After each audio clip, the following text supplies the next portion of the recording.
Welcome to another edition of Bet with Bobano. It is Tuesday, August the 20th. Ian Cameron with you. Cam Lynch, my Tuesday guest on the show, will be joining me in just a moment. But first, before I brought him on, I wanted to make sure we get through all the usuals to begin the show. And we start, of course, by talking about bitwallet.bet. Football season is right around the corner. College football starts this weekend. NFL regular season just a couple of weeks away. This is the time of year to try out a cryptocurrency sportsbook and casino. BitWallet is the place I recommend because I use it. And I started using it about a month ago. And that's when we ended up talking to the people there and getting this sponsorship deal done with this show. It is a great crypto sportsbook. Bet smart, bet anonymously. All the major options are there. North American sports, international sports, live betting, live same-game parlay betting. So not just same-game parlays pre-game, same-game parlays in live betting as well, in-game, which is a really cool feature available at bitwallet.bet. Live dealers for the casino games. So now is a great time of year with football right around the corner to sign up. Register for an account at BitWallet using the affiliate link on the screen, and it's also in the comments section below this video, bitwallet.bet/affiliate/Ian. Click that link to sign up for an account, and when you do, you will get 50% crypto bonus on your first 3 crypto deposits with BitWallet. So take advantage of this. Again, the affiliate link you register for an account there, and you will be eligible for a 50% bonus on each of your first 3 crypto deposits at bitwallet.bet. So make sure you take advantage of that. Another thing you want to take advantage of too right now is the 6 months all sports discount for me and my subscription service at Dub Club, because time is running out. After Saturday, August 24th, which is the first day of the college football season, albeit only a couple of games, but it is still the first Saturday of the college football season. The price is going to go back to the regular price of $400 for 6 months all sports. If you want to get in on the $250 price for a 6 months all sports subscription at Dub Club, which will carry you through the entire football season all the way into February 2025, the rest of the CFL season, MLB season, good portion of the NHL, NBA, and college basketball season next year as well. This is the time to join up and get on board before that price goes back to the regular price after Saturday. So again, $150 off. 6 months all sports down to $250 US, 22.2 units of profit, NFL and college football combined. Every side, every total, every player prop that I bet, you will get it at Dub Club, and you will get it in every sport as part of that 6 months all sports subscription. Profitable in the CFL right now, profitable in MLB, barely, but profitable in MLB. I'll take it, especially a sport like baseball, which is a grind and a half when you consider how long a season it is. And of course, a great football season last year. Hockey, one of my best sports. And the long-term investment means you have an even better chance to be profitable. You avoid those short-term, cold, up and down losing streaks. You sign up long-term. You have a better chance to see good results with a longer-term subscription. So 6 months all sports down to $250 US at Dub Club. The other Dub Club subscriptions remain at their normal prices. 1 month all sports, $750. 3 months all sports, $200. And 1 year all sports, $750. And of course, if you're looking for something a little bit more selective as far as an option for subscription, you want lesser plays and a lower volume of approach, top plays and best bets only, that is where you sign up. So Bet is the option for that. $9.95 per month. Best bets, top plays only, every day in all sports at So Bet. Again, that is just $9.95 per month for that. All right, we are just about ready to look ahead to this Tuesday night MLB card. We'll have our guest Cam with us in just a moment. Let us begin with the first game on tap. It is Arizona, Miami. We've got Eduardo Rodriguez, reclamation project of sorts for the Diamondbacks on the mound. Edward Cabrera, on the mound here for the Miami Marlins. We've got Arizona minus 130, road favorites, 7.5 being the total here in this game. A lot of money coming in here on the Miami Marlins in this matchup. I think it's probably some distrust, if you will, in the betting markets toward Erod, guy that's just coming back the last couple of games off a long stint away. So we'll see how he fares. He hasn't been, phenomenal in the first 2 starts, but hasn't been horrible either. 3 runs, pitching into the 5th, 6th inning in his first 2 starts. We'll see how he fares here against this Miami Marlins team, a Marlins team that last night gets beaten by the Arizona Diamondbacks 9-6, turned into a bit of a wild game. We'll see if that continues here. Arizona continues to be a strong over team, and I think if I'm going to get involved in this game, either side or total, the over is probably the more likely scenario for me. Edward Cabrera got crushed in his last start by Philly. Now, he was pitching pretty good before that, but he's not someone that over pitches deep into games, and both of these lineups are capable. Arizona didn't hit against Tampa Bay, but they're better than that, and they definitely showed it last night. And the relievers, the relief pitching, the bullpen pitching for these 2 teams hasn't been spectacular of late, specifically Miami. So for me, this is definitely at 7.5. I think the over is worth a shot. We got our Tuesday guest, Cam Lynch, in the house now as well. Cam, hope you're doing well. What do you think here? Arizona, Miami, first game on the card. Oh, thanks very much for having me once again. It's the battle of the Eddies. I love it. We got Arizona winning last night, as you said. Neither pitcher has been particularly eye-catching for me. We still have Jake Berger, still on a bit of a tear for the Marlins. He hit that home run last week that I predicted.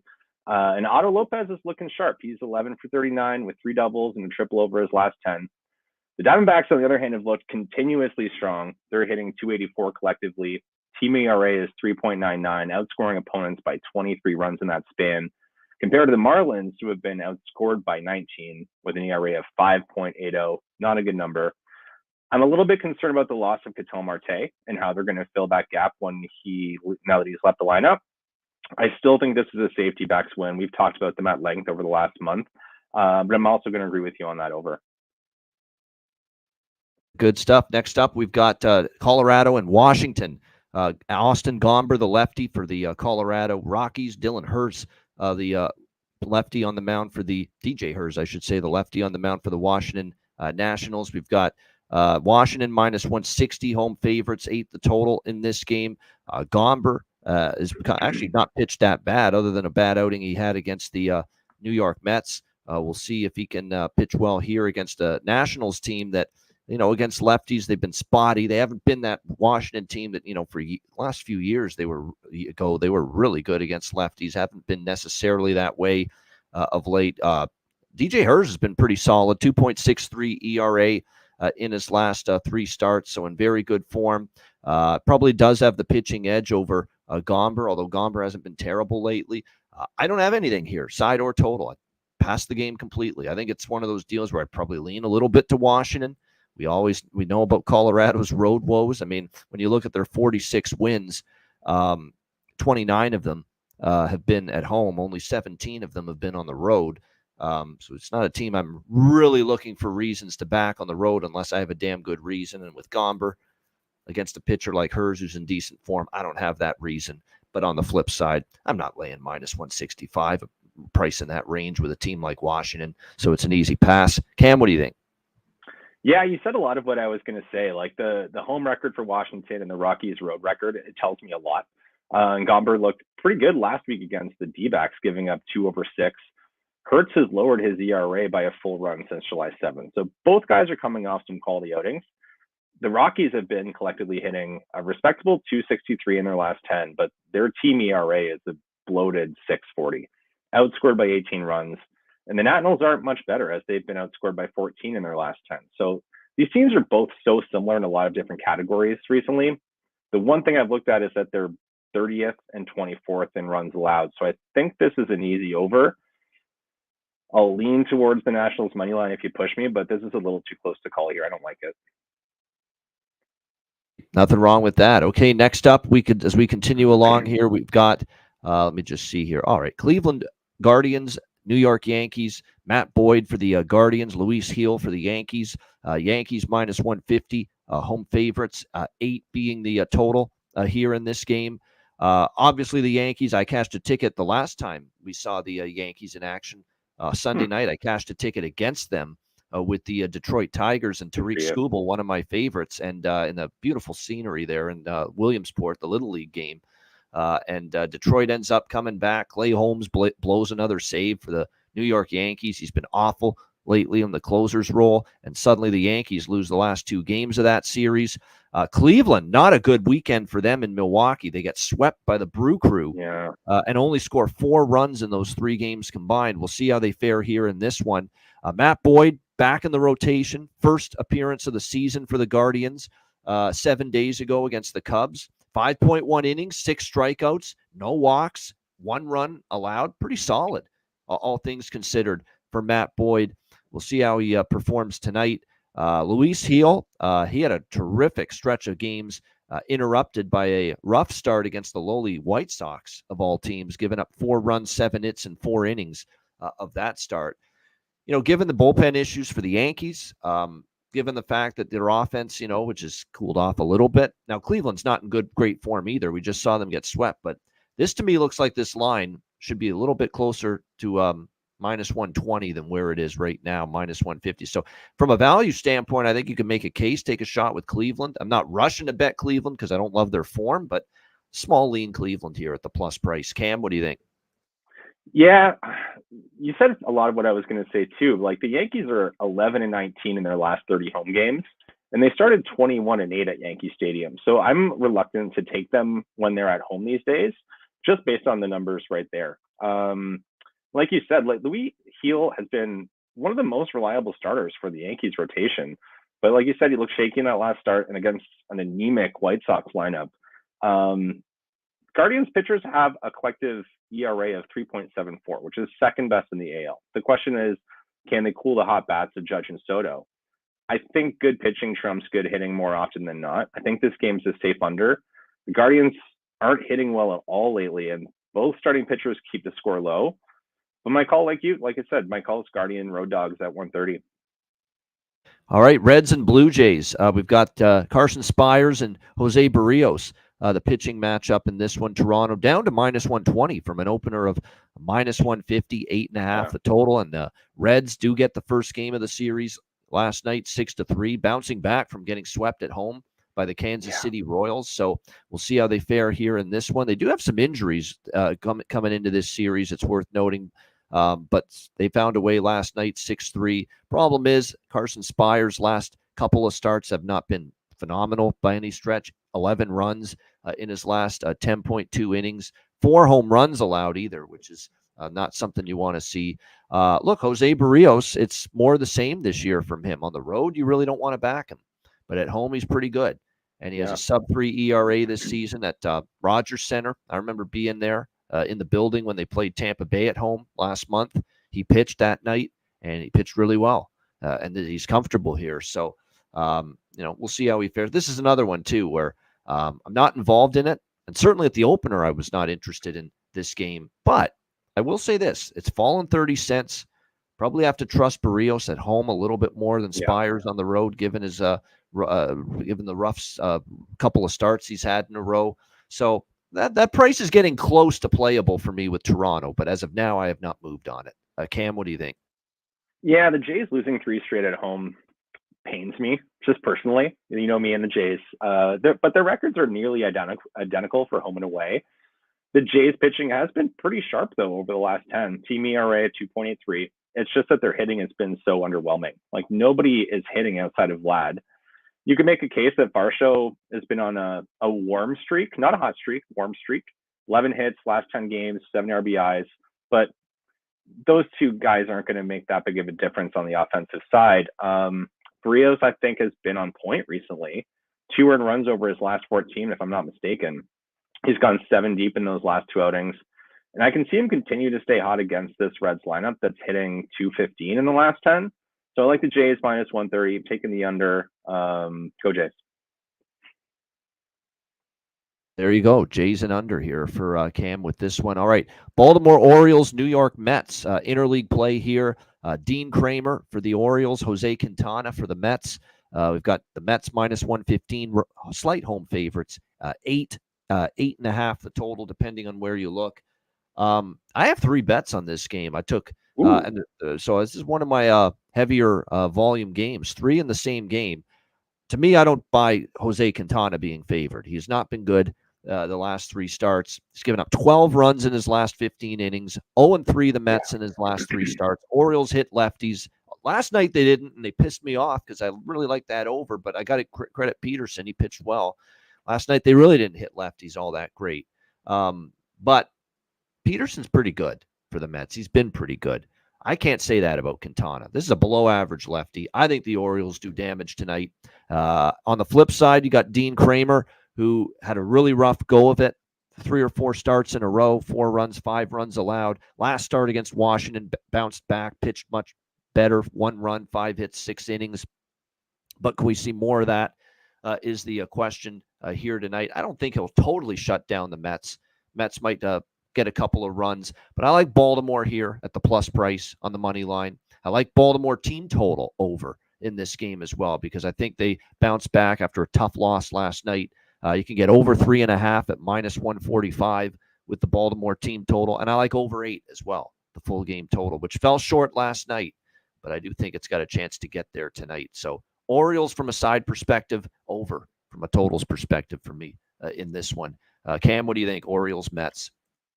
Yeah, like what a walk-off last night by Francisco Alvarez. That was exciting. Like he hadn't hit a home run since 3-0 green light. How about that too? Yeah, I know. Yeah, that was great. You know what? You said a lot of what I was going to say, so I won't repeat you. I think maybe because the O's are hitting 265 in their last 10 and going up against a shaky Quintana, I think they take advantage of the opportunity in this revenge game after being walked off last night. I also think it's going to be the over.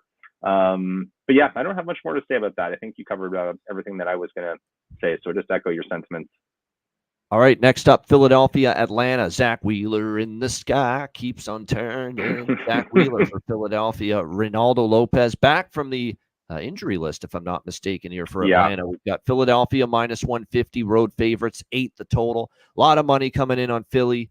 I think if you got in on Philly early, good for you, good on you. Minus 125, minus 130, which is where this opened, because certainly Wheeler, one of the better pitchers on this team, very capable, and Atlanta's not really hitting consistently, and it's been that way for weeks, if not months. And there's a big unknown about Reynaldo Lopez. How effective is he going to be? Is he going to be rusty? Is he going to be maybe not exactly sharp coming off the injury list? But let's also not forget how well this guy has been pitching this year. So, like I said, if you got minus 125, minus 130 on Philadelphia, great. I wouldn't be running to lay minus 150 now.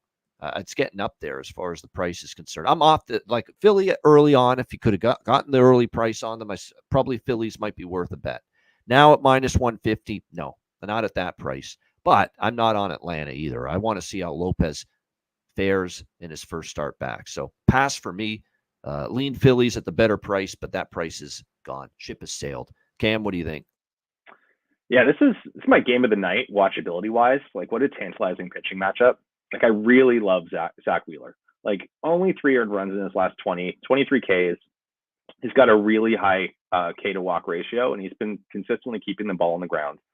On the other side of the ball, we have the return of Ronaldo. And like you, I've got a lot of questions going into his first start since he had to leave that appearance against the Mets on July 28th. I think it was just forearm swelling.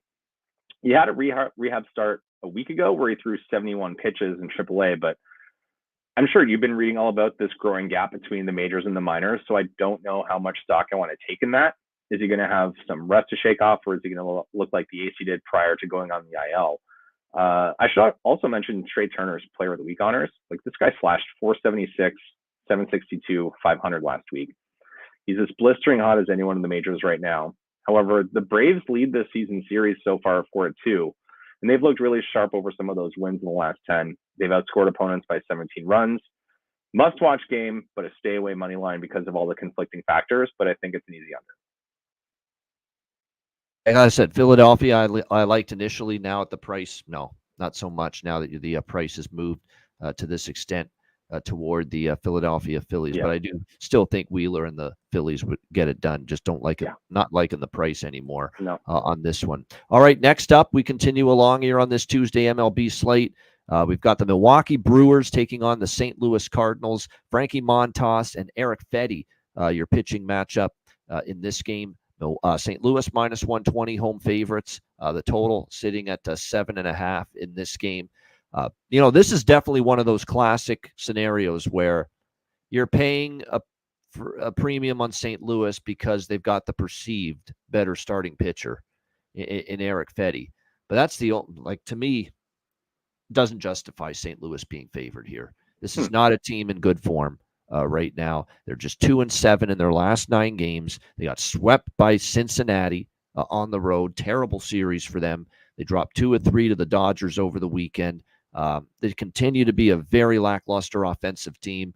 Held to 2 runs or less, this St. Louis team, in 4 of their last 6 games. So just continue to have a hard time hitting the baseball. I get it. Frankie Montas is okay. He's not great, but he hasn't been horrible either. You look at his 3 starts in August: 3 runs, 5 innings, 3 runs, 4 innings, 3 runs, 5 innings. It's not horrible. It's not great, but it's not horrible. And St. Louis can't hit a lick right now. They're just not a very good offensive team right now.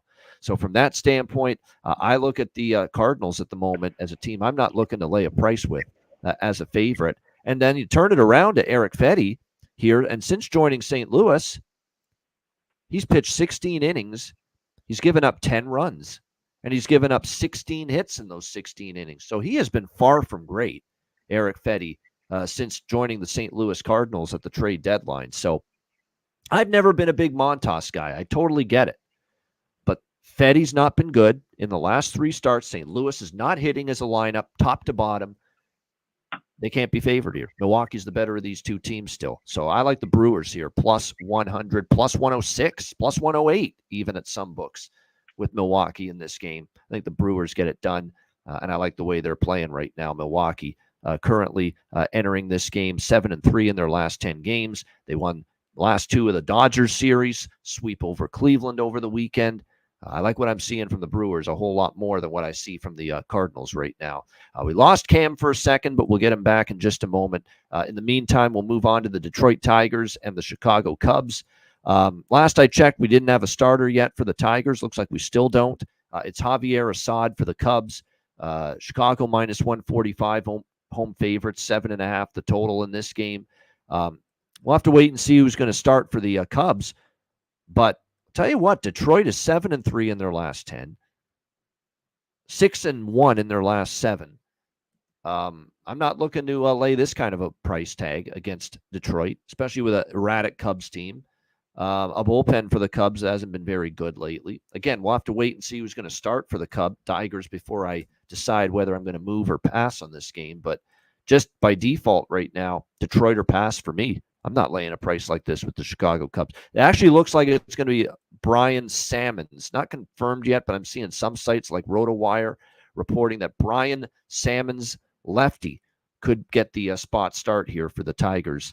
And he's going to pitch in a bulk role here, it looks like. And when you look at Salmons, 3.38 ERA overall, we'll see if he can, and he's pitched okay in some of these situations where they've asked him to pitch bulk role. In fact, he's given up just 2 runs in his last 10 innings. So all the more reason why I think if you're going to take something in this game, definitely Detroit or pass at this price. I would certainly be looking in that direction. All right, just a quick power flicker for our guy Cam. He'll be back in just a moment. In the meantime, let's continue on. Pittsburgh, Texas. Mitch Keller on the mound for the Pittsburgh Pirates. And, of course, for Texas, it's the lefty Cody Bradford. We've got Texas minus 130 home favorites. Total sitting at pretty much 8.5, depending on where you look in this game. It's funny because about a month ago, Mitch Keller was pitching great, and Cody Bradford was not pitching that good. Fast forward here to August, Mitch Keller's been crushed in his last 2 starts for Pittsburgh. 15 runs allowed in his last 9 innings against the Dodgers and the Padres. And Cody Bradford has been phenomenal here in the month of August, just giving up a grand total of 6 runs in 15 innings. So it's kind of like the tables have turned. Keller was pitching well. Now he's not. Bradford was struggling, and now he's not. So definitely the better form right now recently has been Bradford for the Texas Rangers, but I'm not ready to lay a minus 140 price. But definitely when you look at Pittsburgh, it's been a rough go, 2-8 their last 10 games. They lose the first game of this series last night. Mitch Keller's form has dropped. I could only look at the Texas side here. I just don't think it's exactly value or a bargain at minus 140 right now with the Texas Rangers in this game. So I'm going to leave that one alone. There he is. I told you, I've had this before doing live shows, so don't feel bad about it. I appreciate it. We don't dictate what the hydro does. And that's sometimes what can happen when you're doing live stuff. I will just circle back. There were 3 games we talked about since since you dropped off due to the hydro flip power surge. The first one was Brewers Cardinals. Cam, what did you think of that game? I appreciate it. Thanks for giving me an opportunity to circle back here. Can you hear me okay? Oh, yeah, you're good. Yep. Okay. I was going to say, Montas, he's not looked good since the end of June. Solid outing against the Dodgers last week, fanning 6 over 5, no earned runs allowed.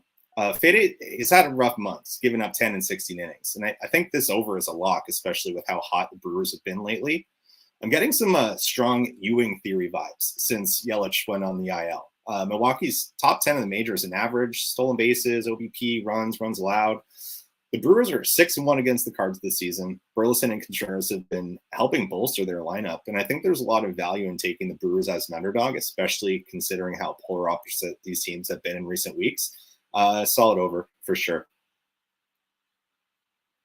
Liking the over there with the Brewers and the Cardinals. I'd be worried about St. Louis helping me out with that, but with their lineup lately. But Milwaukee might have to do more of the damage, but we'll see if maybe Montas can be a little giving to a struggling St. Louis offense. All right, the next one was Tigers and Cubs. We think it's going to be Brian Salmon's pitching in a bulk relief role for the Tigers, and he's actually been good in that role. I made the case to take Detroit because I think they're in better form. What do you think? So I think because I didn't get any opportunity to find out who the starting pitcher was, like within 10 minutes of us jumping on this on the StreamYard together, I didn't know who it was. Like I just knew that it's Assad, right, for the Cubs, because I think that was the late. That's right. Yep. Announcement too. And in a matchup where both teams have such identical records overall and over their last 10, the pitching has looked really good in the last 10. But the Cubs ERA is 3.17. Tigers have a really low 2.11 ERA.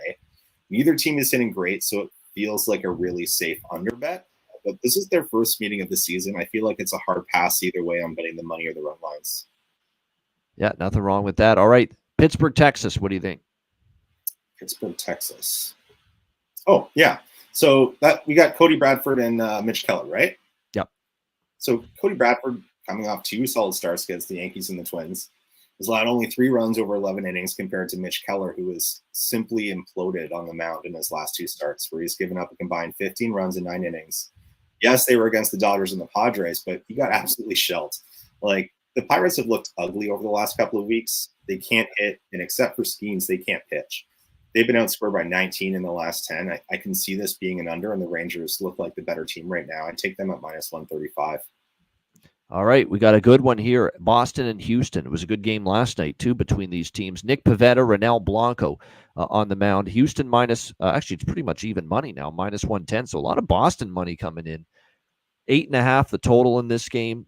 Talked about Boston with these. Now, the overs have cooled off a little bit with Boston, but last night it does go over the total of 8. 5-4 Astros with the comeback victory. Nick Pivetta on the mound for the Red Sox. His road numbers are a little bit better, but still not great. Almost 4 ERA on the road, but they are better numbers than he's had at Fenway Park. Here's what concerns me is the 8 home runs all of a sudden in the last 4 starts combined. So the long ball has been a problem for Pivetta. It's not exactly what you want to see. Meanwhile, you've got Ronel Blanco, who faced the Red Sox just 11 days ago at Fenway, and it was not one of his better starts. 3 runs, 4 hits, only lasted 4 innings. Boston was really patient, worked him over. So this to me would be over 8.5 with this game. Red Sox and Astros. Nothing on the side because I don't trust Pivetta with the problems with the home runs he's given up. Again, and Astros got that pop with the home run ball. But and Blanco's been good, but This is a really good Boston lineup right now. There's a Boston team that for the better part of the last month, they've been hitting the ball a little bit better. I think you could see this one go over 8.5 here. What do you think here, Red Sox Astros? Interesting. I looked at the numbers a little bit differently. Like the Astros, they've won 11 of 12. They went from a game and a half back to 5 games up in that span. Blanco's coming off a pretty fantastic start last week against the Rays. He shut him out over 6 innings. It's been 3 straight starts where he's allowed 2 or less, and taking the mound for this Astros team that's been steamrolling their competition. I'm confident they go up 5-0 in this season series. Astros pitching as a 1.98 ERA in their last 10, which is best in the majors. They're collectively hitting 281, outscored teams by 27 runs. And considering they get Verlander back tomorrow, like the Astros look like they can make another ALCS. They're not a team I want to bet against right now. And I like the run line minus 1.5 for the Astros, where you get plus 170. And yeah, I think it's an under. I know it's a big disagreement for the two of us in one of these games here, but that's just how I feel. No, I mean, if Blanco's form points to the under for sure, but I do factor in he's faced some weaker lineups. This is a better lineup now, and Pavetta's been better on the road, but that's not saying a lot because his road ERA is still almost 4. And we're not talking 9.5; we're talking 8.5. Which is a very key number. 4 runs apiece get you there, and I think there's the possibility for that. All right, L.A. Angels, Kansas City Royals. Tyler Anderson, Cole Reagans, battle of lefties. KC minus 190 to minus 200, home favorites, 8 the total in this game. I'm just going to go back to what cashed for me last night, and that's Kansas City team total, over 4.5. I don't want to ask the Angels to do anything for me offensively because they stink. That's why. They are an absolutely horrendous offensive team. Actually, 3 runs is actually an achievement for them based on what we've seen in the last 10 games, where they have scored 3 runs or less in 9 of their last 10 games. Think about that. Only once in their last 10 games have they scored more than 3 runs. They've been an abysmal team offensively, the LA Angels. And look, I know Tyler Anderson's capable, but he's coming off a brutal start against the Jays, 7 runs, 5.2 innings. He's got to go on the road now, face a Royals team that when you look at their ability to hit lefties, it's been very good the last 10 games, 266 average, 7.8 runs per game against lefties. Cole Reagans could shut them down, though, completely. I mean, Cole Reagans continues to pitch very well, very consistently for the Kansas City Royals. And I don't know if I trust this Angels lineup to do any damage against him with their poor form right now at the plate. So to me, this is just like last night. Trust Kansas City to score 5. I think they can get there again tonight. And if they don't get 5 against Anderson, they can always tack on runs against that horrible Angels bullpen, just like they did last night in that victory. So for me, Royals team total over. Cam, what do you think? I had a question for you. Do you think Cole Reagans is better than Lugo now? That's well, Lugo has definitely had some shakier performances lately. But you look at Reagans, I think the last month, his form's been better than Lugo, 1.89. I mean, he's closing the gap. Let's put it that way. What have you done for me lately, right? Yep. So, yeah, he's been lights out over his last 3 starts, all wins, allowing 4 earned runs in 19 innings. And that's against the Twins, the Red Sox, and the Tigers. So the Royals, they're firing on all cylinders. I think this is a no-brainer Royals pick, considering how poor the Angels are, like you were just saying. I actually like the Royals at minus 1.5 for even money. Like the last 10 games for each team is really a tale of 2 cities. The Royals are hitting 295, outscored opponents by 21 runs. Angels are hitting 207 over that same span, outscored by 25 runs. So I like the over and actually like Royals minus 1.5. All right. Can't argue with that. It's certainly the Royals run line with the way the Angels have been playing. All right, Tampa Bay, Oakland. We've got Shane Baz and we've got Estes on the mound here for the Oakland Athletics. Tampa Bay, only slight road favorites here. The total in this game, 7.5, shaded to the over. You look at this matchup between them, and Shane Baz to me is still someone I think's got great upside for the Tampa Bay Rays. Is trying to get himself more comfortable, but 4.21 ERA. Waiting for him to really find his footing and get into a groove, get into a rhythm. Maybe signs of that last start against Houston, where I thought he pitched a lot better. 3 runs, 7 innings, probably one of his better starts. We'll see if he can continue that success here tonight, taking on this Oakland Athletics team. You look at Oakland, they will send, of course, Joey Estes to the mound.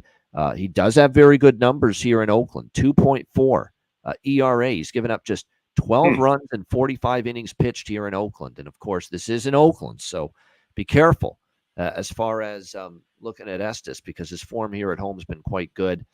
And that's why I'm off Tampa Bay, because I do like Boz. I do think Tampa Bay like their team a little bit better than Oakland, but I respect Estes's strong showing here at home all season. When you're talking about a 2.4 ERA in this ballpark, it's not exactly something I'm running a track record. I'm not exactly running to bet against. So pass for me on this one. Cam, what do you like here, if anything? Yeah, it's a weird game, isn't it? So I heard something yesterday that the A's have the 5th best record in the majors since July 1st, which you wouldn't know it by looking at their record, but they've had an impressive second half. They look great in their last 10. Like, team is pitching 3.13 ERA, hitting a respectable 250. And the Rays, by comparison, have looked, quite frankly, flaccid since the trade deadline. Like, they're hitting 195 in the last 10. They still somehow managed to keep games close. But I think there's a lot of value in taking the A's at plus 105. And it just feels like a classic under. Wouldn't surprise me if it stays under the total. All right, Minnesota, San Diego, Bailey Ober and Martin Perez, the pitching matchup here. Twins minus 110, minus 115, slight road favorites, 8 the total. Total's been ticking up, and I think I agree with it. I think we could see runs here. We saw 8 last night, and 8 is the minimum you would need here. And Bailey Ober, solid numbers, but he does have a jump in his ERA on the road, where it goes to a 4.04 road ERA for him. At home, he's a lot better. We'll see how he fares tonight. Padres, too, have been hitting righties well. Twins have been hitting lefties well. And Martin Perez is a lefty. And I know Martin Perez in solid form the last 3 starts. It's Martin Perez. I'm not totally buying into it, although you got to be impressed with the 2 runs or less in each of his last 4 starts. I just think tonight against a Twins lineup that most of the season has done some pretty good damage against left-handed pitching, we could see the worm start to turn a little bit against a guy like Martin Perez. Not to mention, when you look at the 2 bullpens, neither have been great lately. Both teams have a bullpen north of 4 ERA. So I agree with the move in the total, 7.5 to 8. Bailey Ober worse on the road. Both of these teams are in their better side, the better split, if you will. Twins better against righties, or Padres, I should say, better against righties. Twins better against lefties. So, yeah, for me, over the total, I'd probably take Minnesota at this price. I mean, Bailey Ober and the Twins, they 5-0, yeah. The Twins in Ober's last 5 starts. I think the price is a little bit cheap on Minnesota. So Twins for me, over for me in this one. Hopefully it's Bailey over when it comes to this game tonight. Cam, what do you think? Yeah, this game. It bothered me doing some research on it, because I kept going back and forth over what I thought was the right call.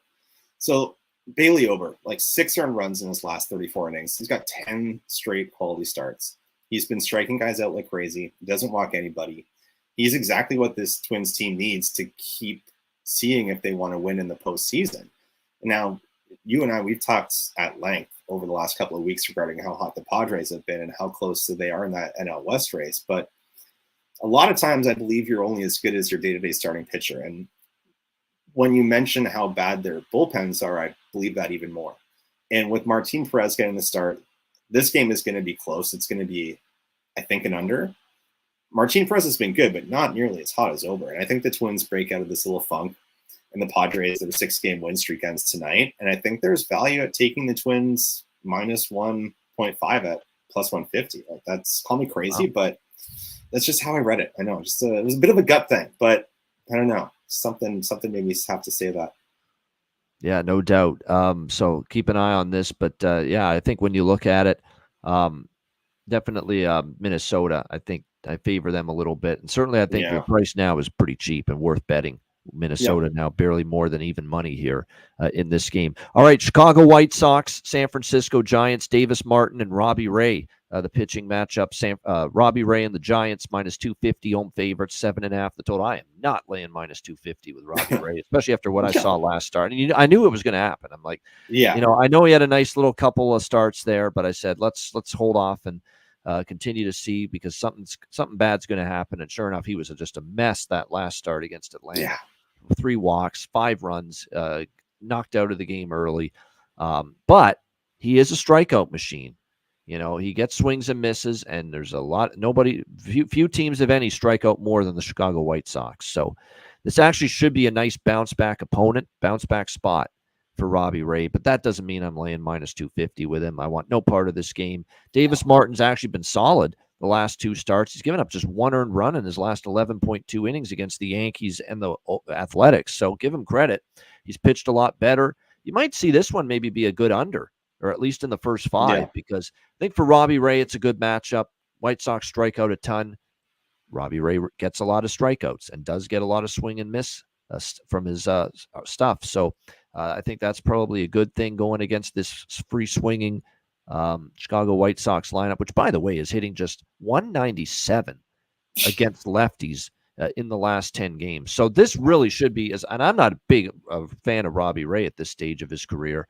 I think there's going to be spots to bet against him moving forward. I just don't think tonight's one of those spots. He really should have a good start, a good outing tonight against this White Sox team. But Davis Martin's been better, and it's not like the Giants, one game to the next, are lighting up the scoreboard. So right now, I would lean maybe to a first 5 under, but no bet for me. Passing on this one. What do you think here? White Sox, Giants.